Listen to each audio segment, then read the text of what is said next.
प्रिय विद्यार्थियों, आज हम एंट अमीबा के बारे में चर्चा करेंगे।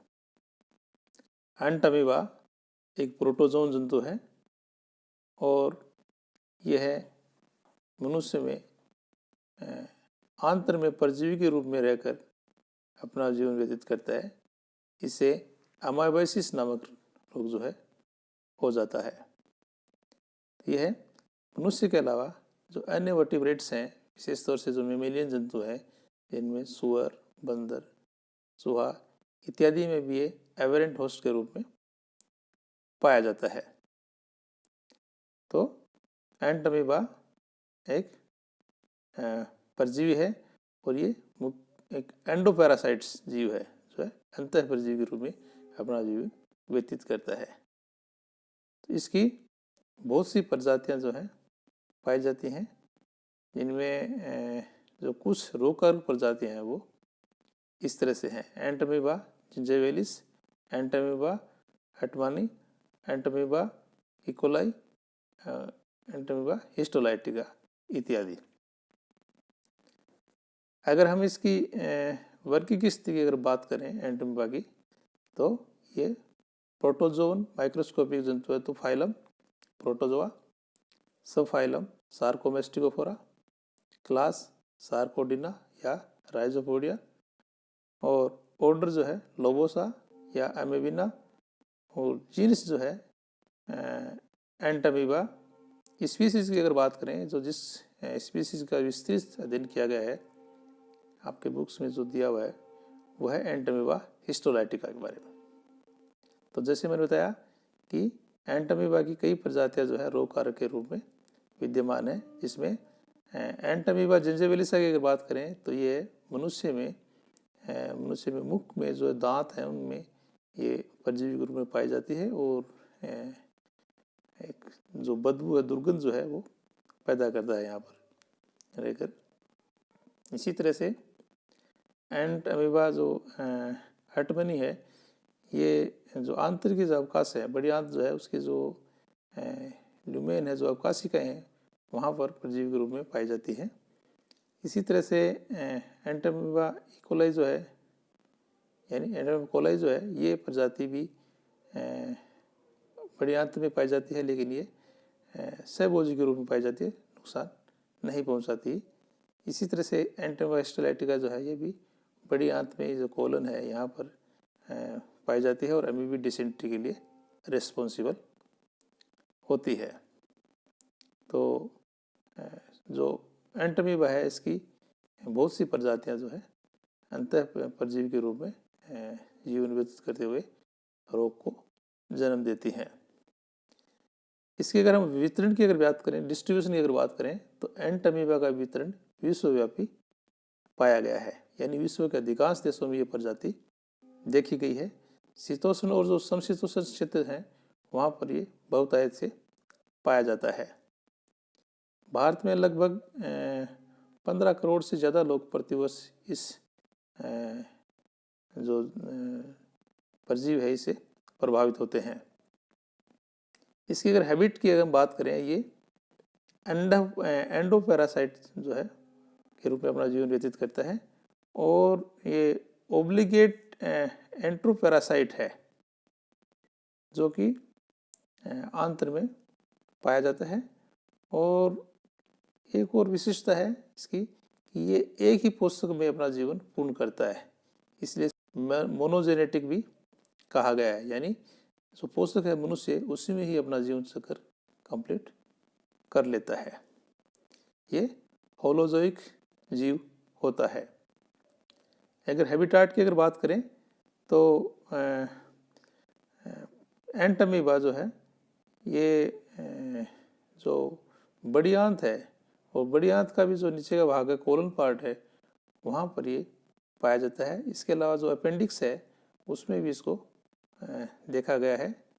और मैंने अभी बताया कि मनुष्य के अलावा जो है, जो अन्य वर्टिब्रेट्स हैं, जैसे चूहा है, सुअर है, बंदर है, इनमें भी ये पाया जाता है। तो इनको क्या कहते हैं?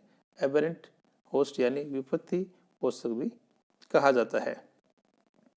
अगर हम इसकी मोर्फोलॉजिकल स्ट्रक्चर की हम बात करें, इसकी अगर संरचना की अगर बात करें तो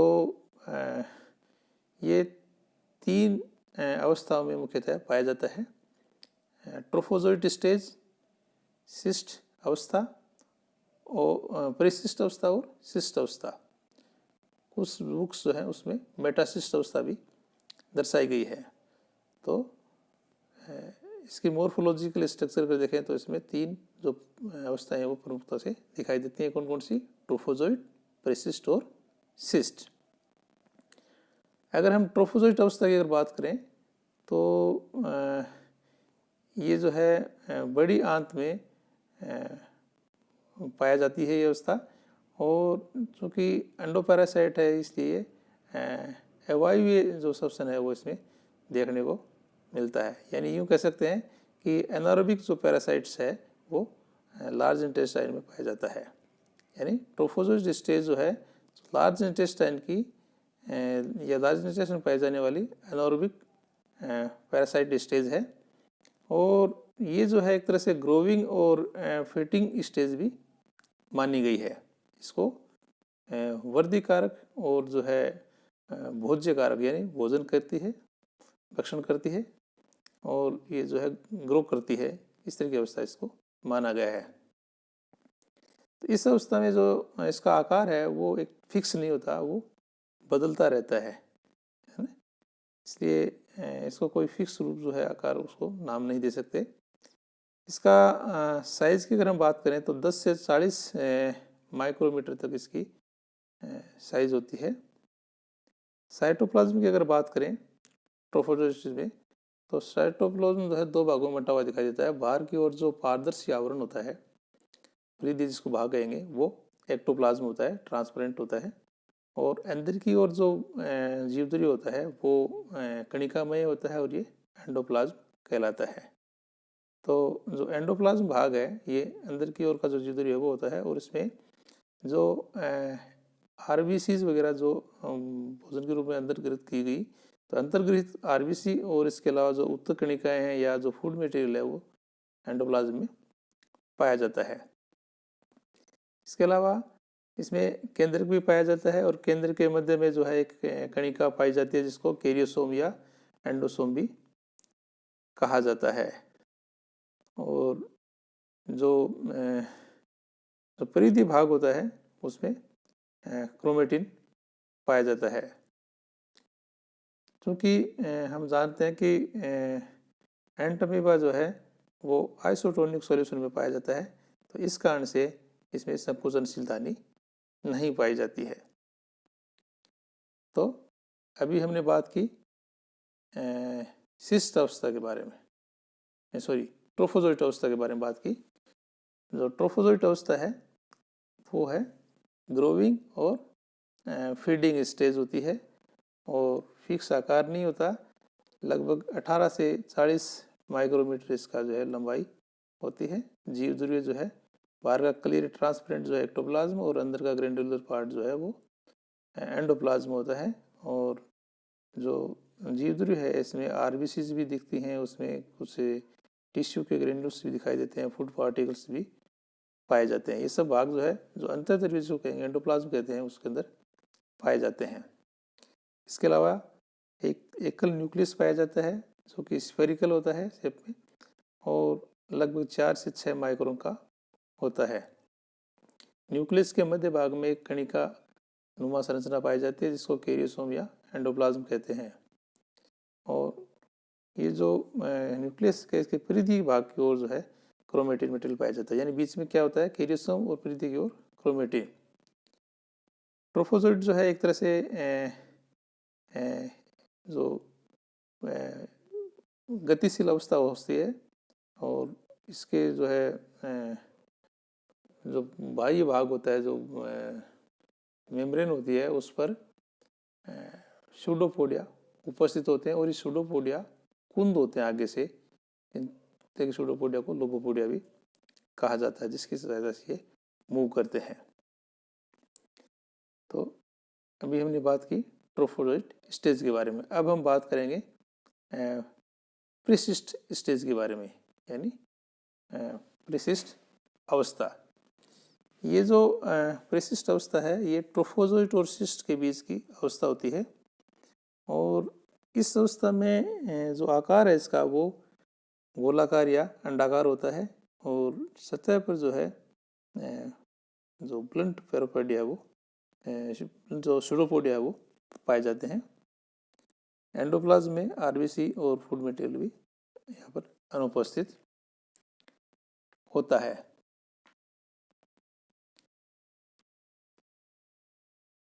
अब हम बात करेंगे सिस्ट अवस्था की।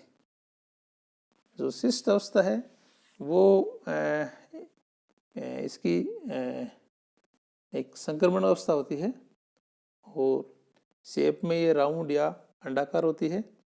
सिस्ट के ऊपर जो है सिस्ट वाल पाई जाती है, और ये जो सिस्ट वाल जो है ये जो अमाशय में जब ये भोजन के साथ जब जाता है, पानी या भोजन के साथ शरीर में प्रवेश करता है, तो अमाशय में जो पाए जाने पाचक रस है उससे ये सिस्ट वाल इससे बचाती है। परिपक्व जो सिस्ट होती है, मैच्योर जो सिस्ट होती है, उसमें एक केंद्रक पाया जाता है, और उस केंद्रक में जो है एक के बाद एक विभाजन से 4 केंद्रक बन जाते हैं। यानी एक केंद्रक होता है उसमें एक विभाजन होता है तो 2 बन गए, फिर पुनः विभाजन हो गया तो 4 केंद्रक, यानी परिपक्व सिस्ट में 4 केंद्रक पाए जाते हैं। साइटोप्लाज्म में क्रोमेटिड और जो ग्लाइकोजन है वो भी उसके कण भी पाए जाते हैं, लेकिन आरबीसी जो है वो यहाँ पर एब्सेंट होती है। परिपक्व सिस्ट संक्रमित व्यक्ति के स्टूल से, उसका जो मल है उससे जो है ये मल के साथ जो है, जहाँ पर मल खुले में किया जाता है वहाँ पर ये सॉइल में आ जाती है, और यहाँ पर ये लगभग 10 से 15 दिन जो है सर्वाइव करती है। तो उसके बाद में जो है सिस्ट के स्फुटन से जो है एक नई अवस्था कन्वर्ट होता है, उसको मेटासिस्ट अवस्था कहा जाता है। अब अगर हम इसके लाइफ साइकिल की अगर हम बात करें, जीवन चक्र की अगर बात करें, तो ट्रोफोजोइड जो है आंतर में पाया जाता है, और यहाँ पर जो है बाइनरी फिशन से, जो एलेंगिजन की विधि है उससे इसमें विभाजन होता है, और विभाजन से संख्या में वृद्धि होती है। तो आंतर में जो है द्विभाजन होता है, वो संख्या में वृद्धि होती है। साथ ही इसके बाद में इसके चारों ओर जो है एक दृढ़ झिल्ली या दृढ़ भित्ति जो है वो डेवलप हो जाती है, जिसको सिस्ट वाल कहा जाता है। तो एक तरह से ये सिस्ट वाल जो है इसे सिस्ट को ढक लेती है। इस सिस्ट के अंदर एक केंद्रक होता है, और जो विभाजन से जो है चतुष्केंद्र की हो जाता है। जो ये सिस्ट है ये मल के साथ शरीर से बाहर आ जाती है, और लगभग 10 से लेके 15 दिन तक जो है ये उस मल में जीवित रहती है। यहाँ से ये जो है जो सोर्स है, संक्रमण के सोर्स जो है, जैसे मक्खियाँ हैं, या मान लो बरसात के पानी के साथ जो है वो मल जो है कहीं नदी या तालाब में आ जाता है, और वहाँ से कोई व्यक्ति जो है वो पानी को पी लेता है, तो ये स्वस्थ मनुष्य में जो है प्रवेश कर जाते हैं। तो जो कुछ जो पिछड़े एरिया हैं जहाँ लोग आज भी जो है तालाब या बावड़ी का पानी पीते हैं, और वो जो है खुले में शौच करते हैं, तो उन लोगों में जो है एंटोमोबिस की संभावना जो है वो ज़्यादा होती है। तो सिस्ट जो है भोजन के साथ जो है अमाशय में और अमाशय से आंत्र में पहुँच जाता है। हालांकि अमाशय में पाचक जो रस हैं उससे सिस्ट के डिजोल्व होने की संभावना ज़्यादा होती है, उसके पचने की संभावना रहती है, लेकिन जो सिस्ट वाल है वो उसको बचाती है। तो अमाशय में ये पानी या भोजन के साथ अमाशय में आ जाते हैं, और अमाशय से फिर ये पानी के साथ अगर भोजन के साथ आ जाते हैं तो इसमें से बहुत सी जो सिस्ट है वो डाइजेस्ट हो जाती हैं, लेकिन अगर पानी पीते हैं तो डाइजेशन नहीं होता, और पानी के साथ ये अमाशय से सीधी आंत तक पहुंच जाती हैं। और आंत तक पहुंचने के बाद में ये ट्रिप्सिन जो एंजाइम है आंत्र का, तो उससे इसकी जो वाल है वो डिजोल्व हो जाती है और यहाँ से जो है जो छोटी आंत है जिसको इलियम कहेंगे, इसके जो लोअर पार्ट है वहाँ तक पहुँच के एक्सिस्टेशन जो है यहाँ पर होता है। तो यहाँ पर इनको जो है क्षारीय मीडियम मिल जाता है जो कि एक्सिस्टेशन के लिए एक तरह से फेवरेबल होता है और इस तरह से इसमें 8 ट्रोफोजोइट जो है वो डेवलप होते हैं। तो ये छोटी आंत में जो है पेरिस्टाल्ट जो मूवमेंट है, एक तरह से जो क्रमाकोचन गति जो होती है, जिससे कि मल जो है आगे से आगे बढ़ता है, तो उसके साथ ये बड़ी आंत में आ जाते हैं, मल के साथ ही ट्रोफोजोइट्स होते हैं और यहाँ पर ये जो है मेच्योरिटी प्राप्त करते हैं। मेच्योरिटी के बाद में इनमें बाइनरी फिशन होता है, द्विभाजन होता है और पुनः ये जो है सिस्ट के रूप में जो है स्टूल के साथ रिलीज हो जाते हैं। तो इस तरह से इनका जो जीवन चक्र है वो लगातार चलता रहता है। अगर हम इसकी पैथोजेनिसिटी के बारे में बात करें तो इसे एक तो नॉन डाइसेंट्रिक जो इन्फेक्शन है जिसको अतिसार भी कहा जाता है, ये होता है और इस नॉन डाइसेंट्रिक इंसेंट्री में जो है जो पीड़ित व्यक्ति है उसमें दस्त के जो है दस्त लगता है, दस्त के साथ ही दस्त में खून आता है। इसके अलावा उसको पेट दर्द होता है, उल्टी होती है, गैस बनती है, कब्ज होती है और जो मल है वो एक साथ जो है निकलकर कई बार उसको टॉयलेट जाना पड़ता है, दस्त जो है या जो यूँ कहें लेटरिन जो है कई बार उसको जाना पड़ता है। इसके अलावा पीड़ित व्यक्ति को सिर दर्द होता है और उसको थकान बनी रहती है। इसके अलावा एमेबिक जो डिसेंट्री है वो भी देखी गई है। इस रोग में जो ट्रोफोजोइट है वो उसमें जो ऊतक विलायक जो एंजाइम्स हैं वो सीक्रेट होते हैं और ये एंजाइम्स जो है आंतर की म्यूकोसा को नष्ट करके वो सब म्यूकोसा में चले जाते हैं और यहाँ पर जो है घाव पैदा करते हैं, अल्सर पैदा करते हैं। तो पीड़ित व्यक्ति में जो है पेट दर्द होता है, उसको पेट दर्द के साथ दस्त लगते हैं, दस्त और बुखार भी आता है। अगर बात करें डायग्नोसिस की, अगर हम बात करेंगे तो जो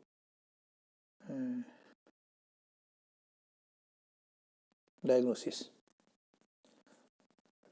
के लिए जो है स्टूल जो है मल है उसकी जांच की जाती है और जांच में सार्कोट लेडियन क्रिस्टल्स जो है वो अगर उपस्थित हैं तो ये माना गया है कि पीड़ित व्यक्ति जो है एंटीमीबा हिस्टोलाइटिका से संक्रमित है। इसके अलावा पीड़ित व्यक्ति का एलिसा टेस्ट किया जाता है, उसकी पीसीआर की जा सकती है, उसको सेरोलॉजी से पता लगाया जा सकता है या ब्लड की जो जांच है उसके द्वारा जो है एंटीमीबा के जो ट्रोफोजोइट हैं, जो सिस्ट है, उनका पता लगाया जाता है।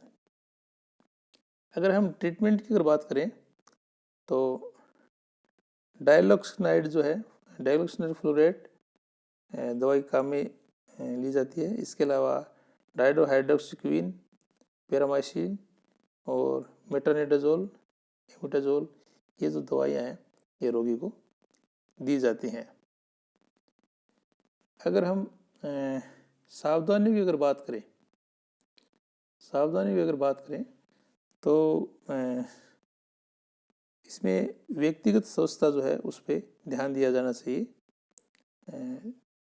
जब शौच के लिए जाता है व्यक्ति तो शौच के बाद में जो है हाथ साबुन से अच्छी तरह से साफ होने चाहिए।